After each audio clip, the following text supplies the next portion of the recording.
Hello. Okay, this is our next topic, energy efficient motors. तो हम लोग इस यूनिट में, विच इज़ यूनिट 4, इसमें हम क्या पढ़ रहे हैं? हम एनर्जी और एनर्जी के एफिशिएंट यूजेस पढ़ रहे हैं। हम एनर्जी एफिशिएंसी, एनर्जी कंजर्वेशन, चाहे वो लाइटनिंग स्ट्रक्चर के रेफरेंस में हो, चाहे वो हम किस तरह के लाइटनिंग मॉडल्स को यूज़ करें, किस तरह के CFLs या LEDs को यूज़ करें, होम अप्लायंसेस में कैसे चेंजेस करें ताकि प्रॉब्लम्स ना आए, इन सब चीज़ों को हम लोग यहाँ पे देख रहे थे। Now this is the next topic which is energy efficient Motors. यहाँ पे हम क्या देखने वाले हैं? हम ये चीज़ समझने वाले हैं कि आजकल के समय में अधिकतर काम हम मशीनरीज़ की हेल्प से करते हैं, and every machinery follows the basic simple structure. यानी कि हर किसी मशीन में एक सिंपल किसी अलग अलग तरह की बट मोटर्स होती हैं। इन मोटर्स का काम क्या होता है? एक सेम प्रोसीजर को, यानी सेम सीरीज ऑफ स्टेप्स को बार बार करना। यानी ये मोटर रोटेट होती है और उन्हीं सीक्वेंसेस को रिपीट करती है, जिससे कि हमारा काम जल्दी हो जाता है। तो अगर आप देखिए washing machine, it has a motor जो उस मशीन को एक सीक्वेंस में बार बार घुमाती है, ठीक है। Then your mixer grinder, it has a motor which rotates continuously and, ठीक है। आप जिस मोटर से आप पानी को पंप करते हैं अपनी टैंक्स में, that is also a motor which rotates the turbine and it flow makes the water flow in certain direction continuously again and again, right? तो हर तरह की मशीनरीज में मोटर्स होती हैं। तो आप जब देख रहे हैं, आप इतनी तरह के आप अप्लायंसेज यूज़ कर रहे हैं, इतने तरह के आप मशीनरीज यूज़ कर रहे हैं, और हर तरह की मशीनरीज में मोटर्स एग्जिस्ट करती हैं, तो क्या ये बेहतर सॉल्यूशन नहीं होगा कि हम इन मोटर्स को ही एफिशिएंटली या इन मोटर्स को ही सही तरीके से यूज़ करना स्टार्ट करें? यानी हम इन्हीं में किसी तरह का मॉडिफिकेशन करें जिसकी वजह से एक बेहतर एफिशिएंट मोटर जनरेट हो सके, जो ज़्यादा बेहतर रिजल्ट्स दे सके और प्रॉब्लम्स कम कर सके। Late us understand this topic in energy efficient Motors. Okay, पहले हम इंट्रोडक्शन से स्टार्ट करते हैं। The cost of energy will increase due to the environmental problems and limited resources in future. तो जैसे जैसे हम आगे आगे समय के साथ बढ़ते जाएंगे, तो होने वाला क्या है? हर तरह की एनर्जी का कॉस्ट बढ़ने वाला है, क्योंकि अलग अलग तरह की एनवायरमेंटल प्रॉब्लम्स हैं, और उन प्रॉब्लम्स को डील करने के लिए हमारे पास उतने रिसोर्सेज नहीं है, और एनर्जी को हम लोग हर फॉर्म में यूटिलाइज कर रहे हैं, तो जिस वजह से एनर्जी की कॉस्ट बढ़ने वाली है, विच इज़ वेरी ट्रू। अब electric motor which consumes basically the major part of electric energy in the industries, तो इस मोटर को हम क्यों ना बेहतर तरह से डिज़ाइन करें, एनर्जी एफिशिएंसी के रेफरेंस में डिज़ाइन करें, ताकि वो प्रॉब्लम्स को रिजॉल्व कर सकें। तो क्या करेगा? It will also reduce the production of green house gases and push down the total environmental cost of electricity generation. तो दो चीज़ें होंगी जब आप एक एनर्जी एफिशिएंट मोटर का यूटिलाइजेशन करना स्टार्ट करेंगे। पहली चीज़ क्या होगी? ग्रीन हाउस गैसेस का प्रोडक्शन कम होने लगेगा, क्योंकि आप जितना आप लेस एफिशिएंट मोटर को यूज़ करोगे, उतना ज़्यादा वो फ्यूल को बर्न करेगा और उतना ज़्यादा ही ग्रीन हाउस गैसेस को एमिट करेगा। बट जितना एनर्जी एफिशिएंट मोटर आप यूज़ करोगे, वो कम एनर्जी में बेहतर आपको रिजल्ट्स देगा, तो कम ग्रीन हाउस गैसेस को एमिट करेगा, फर्स्ट। सेकेंड थिंग, कम एनर्जी यूटिलाइज करेगा, तो आपकी इलेक्ट्रिसिटी जनरेशन की प्रोसेस बेहतर हो सकती है, स्लो डाउन हो सकती है, और उसको हम सही तरह से रिजॉल्व कर सकते हैं। ओके ओके, ठीक है। तो what is energy efficient motor? तो इस पूरे प्रोसेस में हम एनर्जी एफिशिएंट मोटर बनाने की कोशिश करेंगे। तो इस हम बनाने क्या वाले हैं, उसका एक मतलब समझ लेते हैं। What is energy efficient motor? The energy efficient motor is a motor that gives you the same output strength by consuming lesser amount of power. तो कम पावर को कंज्यूम करके वही आउटपुट स्ट्रेंथ देगा जो आपकी रेगुलर मोटर प्रोवाइड कराती है। इस तरह की मोटर को हम एक एनर्जी एफिशिएंट मोटर कहते हैं, ठीक है। नाउ ये कुछ रिजल्ट्स हैं। अगर एक स्टैंडर्ड मोटर देखें और एक एनर्जी एफिशिएंट मोटर देखें, तो उनका total energy consumption in kilowatt hours throughout the year क्या है? तो अगर एक स्टैंडर्ड मोटर देखें तो वो 870 किलो वाट आवर्स कंज्यूम कर रही है थ्रू आउट द ईयर। वेरेज एक energy efficient motor 804 around 70 kilowatt hours वो कम कर दे रही है आपकी इलेक्ट्रिसिटी का consumption, which is quite a good number, right. ठीक है, तो हम इन दोनों में हमने रिजल्ट देख लिया। इस रिजल्ट का क्या बेसिस है, यानी क्या डिफरेंस है between standard motor and an energy efficient motor, इन दोनों में क्या बेसिकली डिफरेंस है। तो बनाते समय क्या डिफरेंस होता है, हम उनके ऊपर फोकस करते हैं। First is more copper in the windings. आपको पता होगा मोटर के साथ क्या होता है, एक वाइंडिंग लगती है, कॉपर की वाइंडिंग लगती है। तो एक एनर्जी एफिशिएंट मोटर्स में ज़्यादा कॉपर वाइंडिंग होती है। ठीक है, next is reduced fan losses. अभी हम आगे भी देखेंगे कुछ तरह के लॉसेस होते हैं जो हमारे एनर्जी एफिशिएंट मोटर्स के हमारी रेगुलर मोटर्स के साथ आते हैं। तो जब आप किसी मोटर को यूज़ करते हो तो वो कंप्लीट एनर्जी को कन्वर्ट नहीं करता है। जैसे फॉर एग्जांपल अगर आप उसको 10 यूनिट्स एनर्जी प्रोवाइड करा रहे हो तो वो 10 यूनिट एनर्जी को आपको रिजल्ट 10 यूनिट में ही प्रोवाइड नहीं कराएगा, वो उस 10 यूनिट में से कुछ चीज़ों को अलग अलग यूनिट्स में लॉस कर देता है और उसके बाद आपको 7 और 8 यूनिट ऑफ एनर्जी किसी रिजल्ट के फॉर्म में मिलती है। तो ये जो लॉसेस होते हैं ये अलग अलग लेवल्स पे होते हैं, जिनमें से जिस लॉस की हम बात कर रहे हैं is reduced fan loss. Okay, so reduced copper wiring, reduced fan losses. Next is energy efficient motors operate with efficiencies that are typically 2 to 6% higher than standard motor. तो किसी भी एनर्जी एफिशिएंट मोटर में और standard motor में क्या difference होता है, उनकी एफिशिएंसीज या उनका काम करने का रेट करीब 5% ज़्यादा होता है आपकी स्टैंडर्ड मोटर से। तो ज़्यादा एफिशिएंटली रिजल्ट्स आपको मिलते हैं किसी एनर्जी एफिशिएंट मोटर से कंपेयर टू किसी स्टैंडर्ड मोटर से। तो वी हैव 3 मेजर डिफरेंसेस कि एक तो कॉपर वाइंडिंग ज़्यादा होती है, दूसरा फैन लॉसेस कम होते हैं और efficiency of working is more. ठीक है, तो हम कब हमें यूज़ करना चाहिए, कब हम कैसे डिसाइड करें कि हम कहाँ पे स्टैंडर्ड मोटर्स को यूज़ करें और कहाँ पे हम एनर्जी एफिशिएंट मोटर्स को यूज़ करें। तो when there is a new installation और modification to your plant you should use an energy efficient motors. तो ठीक है, अब देखिए हम तरीका क्या हो सकता है, आपके घरों में अलग अलग लेवल्स पे अलग अलग अप्लायंसेस में मोटर्स फिक्स्ड हैं। अब आप क्या कर सकते हैं, आप सारे मशीनरीज को रिप्लेस तो कर नहीं सकते हैं एनर्जी एफिशिएंट मोटर्स की वजह से। तो हम क्या करें, हम तब रिक्वायर करते हैं जैसे ही आप कोई नया इंस्टॉलेशन यूज़ करें, यानी कि आप कोई नया प्रोडक्ट यूज़ कर रहे हैं, परचेज करना चाह रहे हैं, उस समय आप इस बात का ध्यान दें कि आप ऐसा कोई प्रोडक्ट यूज़ करें जो एक एनर्जी एफिशिएंट मोटर को सपोर्ट करता हो।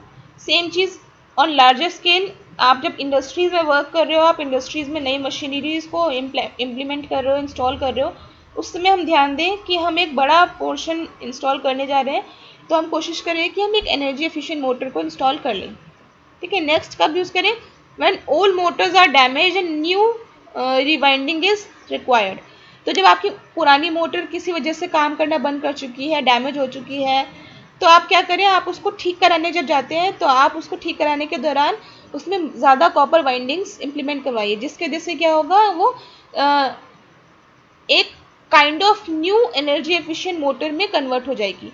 तो किसी एनर्जी एफिशिएंट मोटर्स को आप कब यूज़ कर सकते हैं, जब आपकी कोई पुरानी मोटर डैमेज हो गई है, ख़राब हो गई है, आप उसको नई रीबिल्ड करवाना चाह रहे हैं, रीवाइंडिंग कराना चाह रहे हैं, तो आप उसको एनर्जी एफिशिएंट मोड की हेल्प से रीवाइंडिंग करवा सकते हैं। ठीक है, next is existing motors are underloaded और ओवरलोडेड। जब आपकी कोई घर की मोटर या किसी भी अप्लायंसेस की मोटर अंडरलोड हो या ओवरलोड हो, तो आपको क्या करना पड़ता है, उसको करेक्ट रिफॉर्म्स करवाने पड़ते हैं। इस रिफॉर्म कराने के लिए आप क्या कर सकते हैं, एक एनर्जी एफिशिएंट मोटर को यूटिलाइज कर सकते हैं। Next is and which is the most easy one is protecting other devices. तो जब आप किसी और डिवाइस को बचाना चाहते हैं तो आप क्या करें, आप एक एनर्जी एफिशिएंट मोटर यूज़ करें जो किसी और डिवाइस के साथ एसोसिएटेड होना चाहती है, ताकि कोई और डिवाइस किसी आपकी इनएफिशिएंट मोटर की वजह से ख़राब ना हो जाए। तो ये समय है जब हम किसी एक एनर्जी एफिशिएंट मोटर को यूटिलाइज कर सकते हैं। ठीक है, तो मैं आपको अभी हम लॉसेस की बात कर रहे थे, मैं उसके यहाँ पे आपको समझा दूँ। How motors loses their efficiency. तो कोई भी एक मोटर होती है, this is a standard motor, कोई भी मोटर अपनी एफिशिएंसी कैसे होती है। तो देयर इज अ स्ट्रक्चर, मैं आपको समझाती हूँ। इनपुट, यहाँ पे आपको दिख रहा होगा इनपुट पावर विच इज 100%, आपने 100% पावर इनपुट करी, आउटपुट में आपको कितना मिला 92.4%, अराउंड 92% आपको आउटपुट मिला। तो बाकी जो बचा हुआ था 7.6% वो कहाँ गया, वो लॉसेस के फॉर्म में खत्म हो जाता है। तो एक मोटर जब वर्क करती है वो 100% इनपुट को 100% आउटपुट में कन्वर्ट नहीं करती है, वो कुछ परसेंटेज ऑफ एनर्जी को लूज कर देती है। इस तरह से मोटर अपनी एफिशिएंसी को लूज करती है। और इसके तरीके क्या क्या हो सकते हैं, आयरन कोर लॉसेस, ये जो आयरन का स्ट्रक्चर होता है या जिस मेटल से आपका मोटर बना है वो हीट अप होने लगता है, और वो हीट होने के दौरान अब कुछ एनर्जी को हीट के रेफरेंस में लूज कर देता है। ठीक है। Then next is your resistance. कुछ प्रॉब्लम्स को रेजिस्ट करने के लिए या जो भी आप रेजिस्टेंस या रजिस्टर्स यूज़ करते हो उनकी वजह से हम, चाहे वो स्टेटर रजिस्टर्स हो चाहे वो रोटर रेजिस्टेंस हो, अलग अलग रेजिस्टेंस की वजह से अपनी मोटर कुछ फॉर्म्स या कुछ परसेंटेज को एफिशिएंसी को लूज कर देती है। Next is your windage and friction. जब आप मोटर ऑपरेट करती है तो there is a certain friction, जिसके वजह से एक ऑपोजिशन फोर्स होता है और उस फोर्स को बैलेंस करने के लिए एक सर्टेन एनर्जी रिक्वायर्ड होती है। ये एनर्जी भी आपका इनपुट को आउटपुट में कन्वर्ट नहीं होने देती है और एक लॉस की तरह से जनरेट हो जाती है। नेक्स्ट इज जो स्ट्रे लोड लॉसेज, कुछ और छोटे छोटे लॉसेज जो कंबाइंड फॉर्म में कैलकुलेट किए जाते हैं। टोटल आपका अराउंड 7.6% जो है लॉस वो एक मोटर को ऑपरेट करने में लगता है। तो आपकी 1 यूनिट जब आपकी इनपुट हो रही है तो उस 1 यूनिट का आपको 92.4% आउटपुट मिल रहा है, एंड देन 7.6% आपके अलग अलग फॉर्म के लॉसेज हैं जो आपकी मोटर को एफिशिएंटली वर्क नहीं करने दे रहे हैं। ठीक है ना, इन्हीं लॉसेज को समझते हैं। First is your copper loss, it depends upon effective resistance of motor winding. तो अगर आपकी मोटर में कॉपर की वाइंडिंग कम है तो वो लॉसेस के फॉर्म में कन्वर्ट होने लगेगा। तो जितनी ज़्यादा कॉपर वाइंडिंग होगी उतना ज़्यादा आपका कॉपर लॉस होने की संभावनाएं कम हो जाती हैं। इसीलिए हम स्टैंडर्ड मोटर में और एक एनर्जी एफिशिएंट मोटर में डिफ्रेंशिएट कैसे करते हैं, जब कॉपर लॉसेस कम होने लगे। तो जब कॉपर की बाइंडिंग ज़्यादा होगी तब कॉपर के लॉसेस कम होंगे। Next is your iron loss, depending upon the magnetic structure of the core and the result from the combination of hysteresis and eddy current effects due to the change in magnetic field in motor's core, iron loss is encountered। तो जब भी iron loss का मतलब क्या है, आप simple भाषा में इसका मतलब वही है, जो भी आपका एक मेटल कोर होता है वो अलग अलग करेंट से अलग अलग इलेक्ट्रिसिटी इम्पैक्ट को फील करने की वजह से एक हीट के फॉर्म में एक एनर्जी को रिड्यूस करने लगता है, जो आयरन लॉसेस के नाम से जाना जाता है। जिसका मतलब बेसिकली क्या है, वो मेटल लॉसेस जो आप मोटर में फाइंड आउट करते हो, जो मेटल अपने वजह से लूज करता है, वो मेटल लॉसेस होते हैं, एंड स्पेसिफिकली आयरन लॉसेस। ठीक है। Next is a friction and windage loss, ऐसा लॉस जो किसी मोटर को एग्जीक्यूशन में रखने की वजह से होता है। तो जब भी मोटर एग्जीक्यूट हो रही होती है तो एक फ्रिक्शन क्रिएट करती है, उस फ्रिक्शन की वजह से एक वाइंडेज लॉस हम लोग एनकाउंटर करते हैं। तो ये कुछ मेजर लॉसेस हैं जिनकी वजह से हम लोग किसी भी एक मोटर में अलग अलग फॉर्म्स में लॉसेस एनकाउंटर करते हैं। ठीक है। Now let us understand the basic construction of an energy efficient motor. This is your energy efficient motor. एक कोई मोटर है, इसका बेसिक स्ट्रक्चर है, उसके कुछ कंपोनेंट्स हम यहाँ पे समझना शुरू करते हैं। The first is the point, आप जो यहाँ पे देख रहे हैं this specific point, it is thinner steel lamination which decreases eddy current losses. तो अभी आपने देखा था आयरन लॉसेस थे, वो आयरन लॉसेस किसकी वजह से होते हैं, एडी करंट लॉसेज और हिस्टेरेसिस की वजह से। तो इस स्ट्रक्चर को इस तरह से डिज़ाइन करने का मतलब क्या है, जितना थिनर स्टील लैमिनेशन होगा उसकी वजह से एडी करंट लॉसेस डिक्रीज होने लगेंगे। एडी करंट लॉसेस डिक्रीज होना मतलब इनडायरेक्टली आयरन लॉसेस को डिक्रीज होना। यहाँ पे स्ट्रक्चर आप देख रहे हैं, this is longer stator lowers magnetic longer status, ये लॉन्गर स्टेटस है which basically lowers magnetic density and increases cooling capacity. तो ये क्या करते हैं बेसिकली, अभी हमने समझा था मेटल बॉडी हीट अप होने लगती है और लॉसेज होने लगते हैं। तो ये लॉन्गर स्टेटर के हेल्प से क्या होता है, मैग्नेटिक डेंसिटी रिड्यूस होने लगती है, जिसकी वजह से कूलिंग इंक्रीज होने लगती है। तो हीट जो है वो बैलेंस होने लगती है। तो इसकी वजह से क्या होता है, both magnetic and load losses are reduce. तो दोनों तरह के लॉसेज जो कि मैग्नेटिक लॉसेज हैं और लोड लॉसेज हैं ये भी कम होने लगते हैं। ठीक है, here this is efficient cooling fan design. ये एक फैन डिज़ाइन है जो स्ट्रक्चर को प्रॉपरली टाइम टू टाइम पे कूल करते रहता है and reduce the power required to derive the fan. तो इस फैन को चलाने के लिए जो स्पेसिफिक पावर चाहिए उसको भी कम यूटिलाइज करता है और टाइम टाइम पे पूरे स्ट्रक्चर को कूल डाउन करता रहता है, जिसकी वजह से अगेन हीट लॉसेज अलग अलग फॉर्म्स में कम देखने को मिलते हैं। Now this is your premium grade steel core which reduces hysteresis power losses. Hysteresis losses again leads to iron losses. तो ये भी क्या है, ये स्ट्रक्चर भी क्या करता है, बेसिकली आयरन लॉसेस को रिड्यूस करने में हेल्प करता है। ठीक है, now this structure, this basic structure, it is modified stator slot design which helps to decrease magnetic losses and makes room for larger diameter wire. तो लार्जर वाइंडिंग के लिए एक बड़ा स्ट्रक्चर प्रोवाइड कराता है, जिसकी वजह से मैग्नेटिक लॉसेस कम होने लगते हैं। कॉपर लॉसेस के रेफरेंस में ये बात हो रही है। Now this structure is larger conductive bars and and rings which basically reduces rotator resistance losses. तभी आपने देखा था उस स्ट्रक्चर में रोटेटर रेजिस्टेंस लॉसेस थे, वो इस स्ट्रक्चर को रीडिज़ाइन करके हम लोग कम कर सकते हैं। नाउ एंड दिस स्ट्रक्चर, ये आपको 4 स्ट्रक्चर्स में दिखेगा डिवीजन में। This is copper wire. तो जितनी ज़्यादा कॉपर, मोर कॉपर वायर, यहाँ पे ज़्यादा कॉपर वायरिंग वाइंडिंग्स है। Copper wires of larger diameter in the stator which saves the energy by reducing the resistance of the stator wires winding. तो जितनी ज़्यादा कॉपर वाइंडिंग्स होंगी वो उतना रिड्यूस करेगा कॉपर लॉसेस को।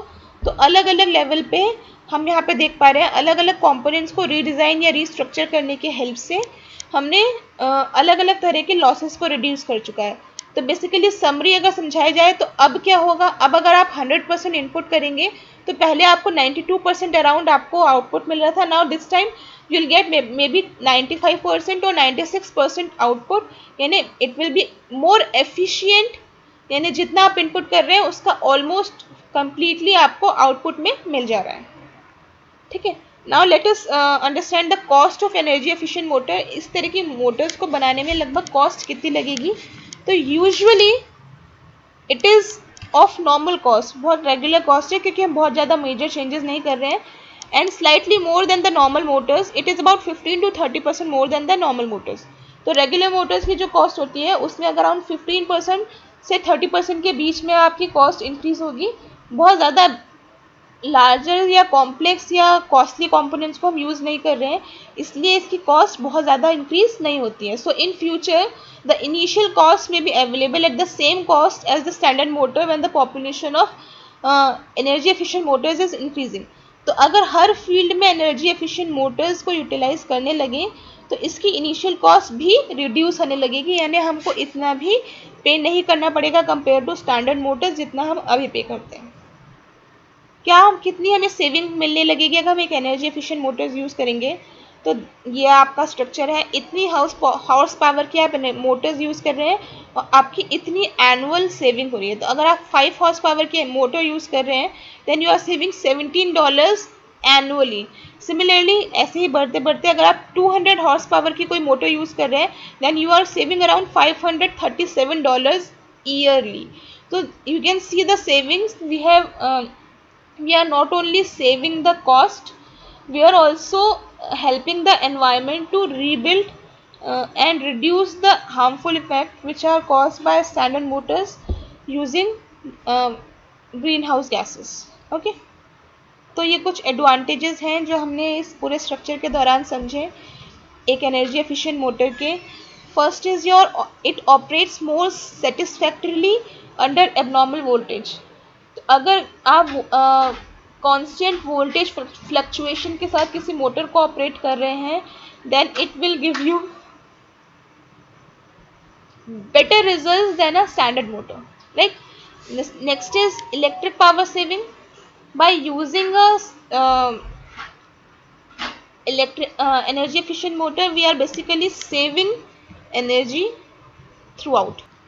Okay, next is your operating temperature is less. अभी हमने देखा अलग अलग तरह के लॉसेस रिड्यूस हो गए, specifically copper and iron losses, जिसकी वजह से हीटिंग रिड्यूस हो गई तो टेम्परेचर कम होने लग गया, ऑपरेटिंग टेम्परेचर कम होने लग गया. Noise level is lower. कम कम नॉइज प्रोड्यूस होना is also an advantage of an energy efficient motor. तो जितनी ज़्यादा एनर्जी आप नॉइज प्रोड्यूस करवाने में लगाएंगे उतनी कम एफिशिएंटली आपको रिजल्ट्स मिलेंगे. तो कम आवाज़ यानी better efficiency. An energy efficient motor has a lower slip, so they have a higher speed than standard motor. तो किसी भी स्टैंडर्ड मोटर से ज़्यादा फास्ट काम करने में केपेबल होता है आपका एक एनर्जी एफिशिएंट मोटर. ठीक है. And the last is an energy efficient motor can reduce maintenance cost and improve operations in industry due to robustness and reliability. तो इस तरह की मोटर्स कम इंटरवल में खराब होती है, मतलब ज़्यादा इंटरवल में ख़राब होने की संभावनाएं रखती हैं. यानी अगर एक स्टैंडर्ड मोटर्स अगर 5 दिन में ख़राब होती है तो एक energy efficient motor is capable to operate 10 to 15 days. तो इसकी एफिशिएंसी बढ़ने की वजह से इसकी मेंटेनेंस कॉस्ट बढ़ जाती है और इसको ज़्यादा इस बेसिकली इस मोटर पे ज़्यादा रिलाई कर सकते हैं हम अपनी सर्विसेज के लिए. तो ये कुछ एडवांटेजेस थे. Now disadvantages is first is your portability. यानी इस तरह की मोटर सिंस कंपोनेंट ज़्यादा अप्लाई करती है तो इसलिए is comparatively less portable. Although it is still portable but compare to a standard motor it is less portable. Next is the initial cost is more. अभी हमने देखा था 15 to 30% तक कॉस्ट इंक्रीज हो जाती है. ऑल्दो बहुत ज़्यादा कॉस्ट इंक्रीज नहीं हो रही है but still initial establishment of the motor is still costly. Next is speed control. It operates quite fast. तो इसको बहुत प्रॉपरली मेंटेन करना पड़ता है. यानी हम इसको स्टैंडर्ड मोटर की तरह फ्रीली यूटिलाइज नहीं कर सकते हैं. हम इसको ऑपरेशनल मोड में स्पीड कंट्रोल के साथ इसको ऑपरेट करना पड़ता है. ठीक है. ये कुछ डिसएडवांटेजेस थे. Now your applications of this standard motor. I'm sorry. Okay, these are just applications of an energy efficient motors. The motors are suitable for wide industrial application like paper, cement, textile, crane, material handling, machine tools and blowers etc. तो ऐसी industries में it is very useful जहाँ पे हम ज़्यादा frequently काम करते हैं. उस तरह की एनर्जी एफिशिएंट मोटर्स वहाँ पे ज़्यादा यूज़ कर सकते हैं, जैसे कि टेक्सटाइल फैक्ट्री में, सीमेंट फैक्ट्री में, आपकी पेपर मिल्स में एक्सेट्रा. ठीक है. And these motors are specially suited for industries which are power intensive. यानी जो इलेक्ट्रिसिटी को कंज्यूम ज़्यादा करती हैं वहाँ पे हम इनको यूज़ कर सकते हैं ताकि लॉन्गर ड्यूरेशन में ये इलेक्ट्रिसिटी को सेव कर सकते हैं और प्रॉपरली चैनल्स को यूटिलाइज कर सकें. आई होप लेक्चर क्लियर होगा. Please let me know. Thank you.